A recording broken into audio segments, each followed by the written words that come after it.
Yeah, thank you very much. Good morning and welcome. We are going to present a project we have been working on for the last 2 years. It's part of a project that has been funded by the DAAD in the framework of the IP Digital Program. As you said, we were trying to build a virtual community of practice for English language teachers. So this is what we're going to present. So first of all, our context. At the University of Education in Freiburg, we offer a master course called Elingo, Teaching English to Young Learners, and it qualifies teachers to teach English at preschool and primary school level. It's an international part-time program. Most of the students are already working as teachers while they're doing the program, and it is offered in a blended learning format. That means we have 1 or 2 face-to-face meetings on campus in Freiburg each semester, while for the rest of the semester the students study the content online. And here on the picture, in the picture below, you can see that we had to conduct the face-to-face meetings in a hybrid way, because obviously for the travel restrictions, not all the students could come to Freiburg, and this was quite a challenge. We have a very diverse student population concerning their age, nationality, and also their prior both academic and professional experiences. So the project we have been working on is called Elingo Sharing, and we have been creating an online community platform for both current students and alumni. It aims at providing opportunities to exchange ideas, materials, resources, anything else that might be interesting for this group, and is also supposed to foster peer learning, communication, and collaboration. Before my colleague is going to give you more details about platform, I would briefly like to talk about the why. So why did we think both students and alumni could benefit from such a platform? So there were a couple of aspects that gave us the idea to create such a platform. First of all, we thought that we could exploit the potential of our students a bit more. As Bernadette also highlighted on the first conference day, we also think it's very important to give students a voice and let them also be part of some of the decision-making processes. And also due to their prior experiences, our students bring a variety of competencies to the program, and we thought everybody else could benefit from these. One example is the project that they do for their master thesis. Very often they conduct classroom projects, and we thought not only we as lecturers should read about this project, but they would need a much broader audience. And learning from each other, of course, also applies to the alumni. We have a very active alumni community. Here you can see 2 screenshots from the launch of this, the virtual launch party of our community platform. I don't know. Okay, we had animated the project so that you could have seen where all our participants are based on. Sadly, you can't see that now. Okay, and our own experience with the program were supported by research on the benefits of peer learning and collaboration in teacher education. Okay, so now I will hand over to my colleague who actually did most of the work in this project. I came to the University of Freiburg, University of Education in Freiburg for this project to work on this community of practice. So I thought I'd just tell you a bit about how we went about setting up this virtual community of practice and what were some essential steps along the way. Yeah, so here's sort of the rough timeline, or not even timeline, but just some of the steps that we took. So first of all, we identified the needs of the users and the requirements. So relating back to what was said on the first conference day as well about intentional design, we thought it was really important to, from the first moment on, involve the students and ask them what they actually want and what they need, and yeah, bring in their perspective very early on in the project. So we did we had a little brainstorming session with them very early before we actually did anything at all, and asked them and told them about our idea, and they gave us a lot of input, and which we'll see on a later slide as well, some of the things that they said. And also identifying some of the requirements in terms of administration and technical requirements. Yeah, so that was this sort of planning phase. Then we tried to find, or we found the right platform eventually. This was quite a long step in the process, was looking for platforms, looking at different platforms, because obviously being based in Germany, there are some restrictions in terms of data protection and also security, etc. So we had to really make sure that we were in line with all those restrictions, basically. Then after we had found the platform, which was then Elias, which is the learning management system that was already in place at the PH Freiburg, we then involved also a company who helped us with designing the features and implementing the features. So we had regular meetings where we talked about the different activities that we wanted to be available on the platform for the users. And again, during these steps, we also really made sure that we always tried to involve whatever the students had said that they needed, and sort of turn this into an iterative process along the way, gathering feedback and then implementing these features. Yeah, and then we had the launch party, which we had a screenshot of earlier. Yeah, so we had a big sort of event which we announced in the community. We sent out email invitations to all of the alumni and all the students, and tried to make it sort of a big kickoff event, and tried to really make it sort of a fun event, and really involve everyone here so that no one feels excluded, or just to get sort of the feeling of the community going. Right.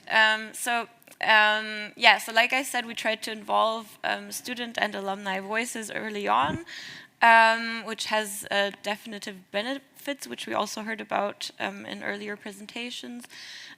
So what we also did before was we had these social events, online hangouts, we called them, where we just sort of gave students an opportunity to meet online in a sort of informal way, to make up for sort of the social aspect that is or can be lost along the way when everything is in digital asynchronous format. So we tried to here have a synchronous format to go along with everything, and these turned out to be really important. So we knew, okay, this whole virtual community of practice should have a synchronous aspect to it. We shouldn't only base it on platform and asynchronous activities. And then there was sort of going in the direction of usability. An alumna said it should be sort of like a social network. So again, this idea of having, a social aspect to it, and not only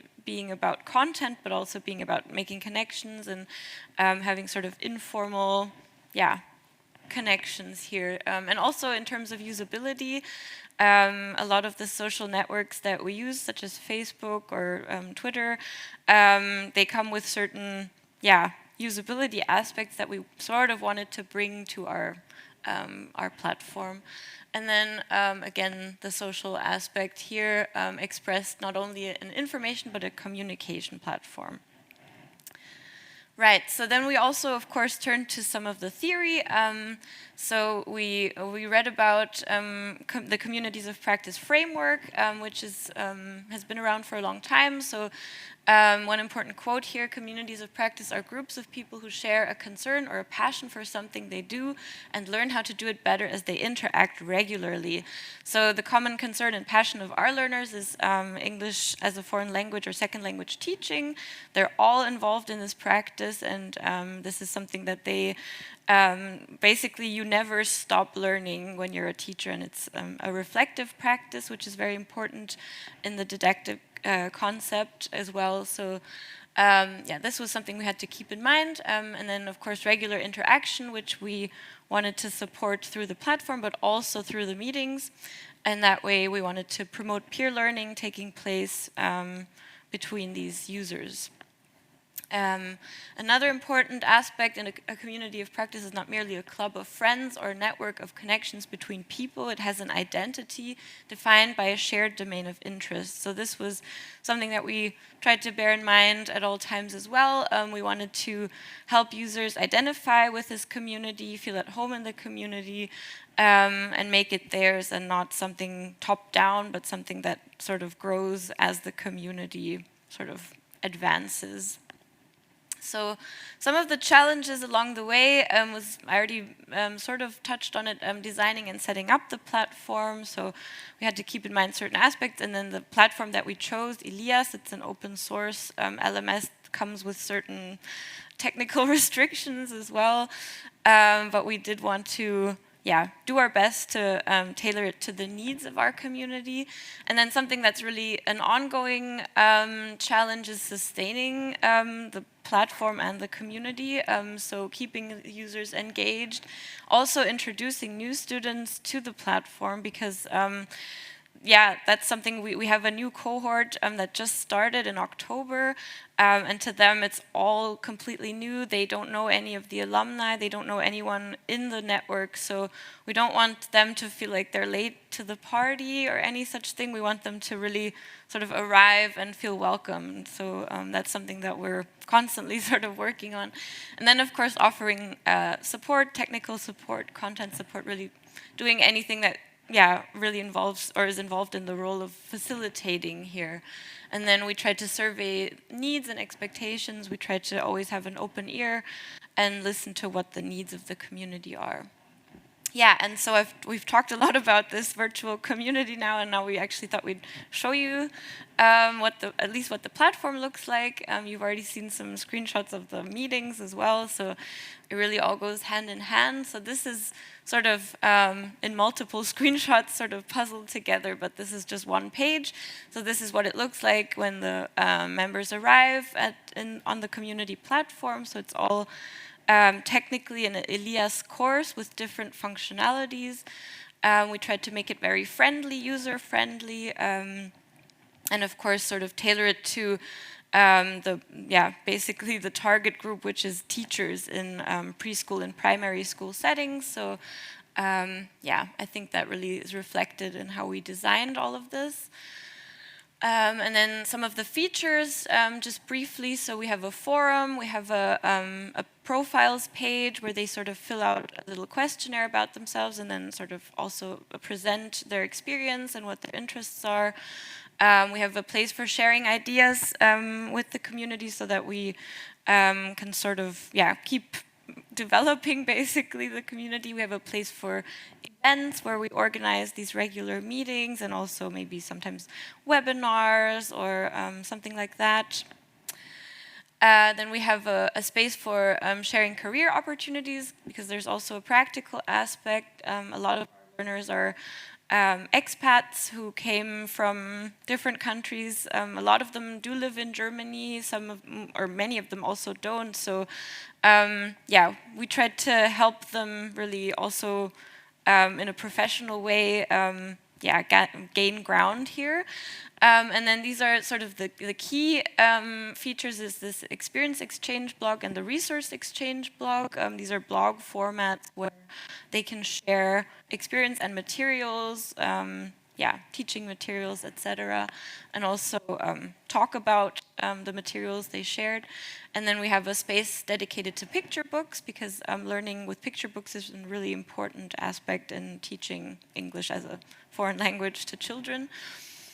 Yeah, and so just to deep dive into one of the features I just mentioned, this is the resource exchange. So it follows an OER philosophy, so open educational resource philosophy. They use a template that has a CC license, so to sort of cover the copyright issues here, and everything they share undergoes a certain editorial process so that we can maintain a certain amount of quality and make sure that everything is in line with copyright issues.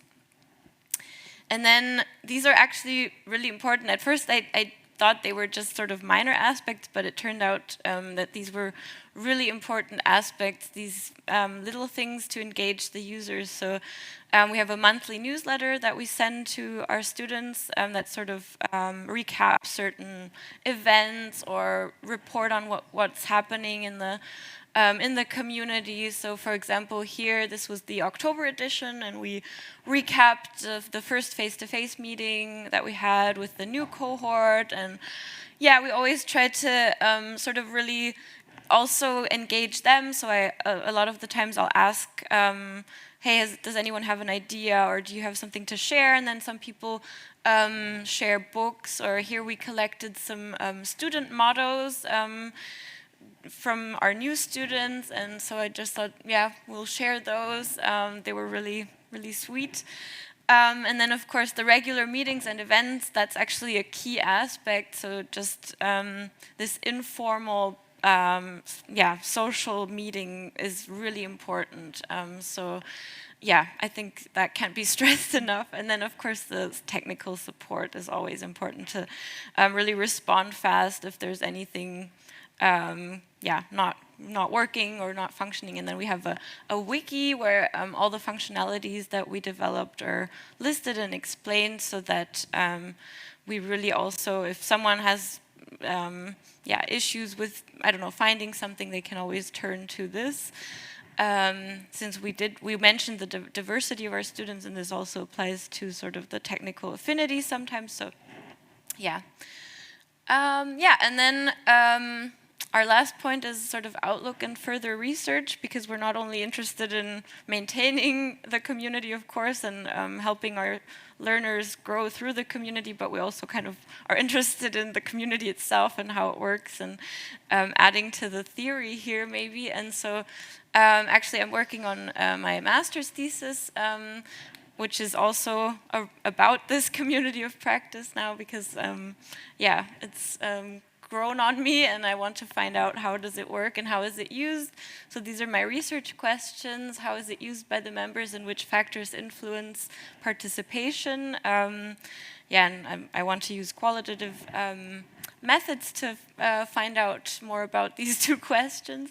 And then, of course, other questions are, is it sustainable? How will it develop over time? So this whole time aspect, it is still in its early days, and we can see there's some progress, but of course, we always think, it could be more, or people could be more engaged, and so we think, but this trust aspect is really important too, and this just takes time to develop. So we're really interested to see in what will it look like in a couple of months or years.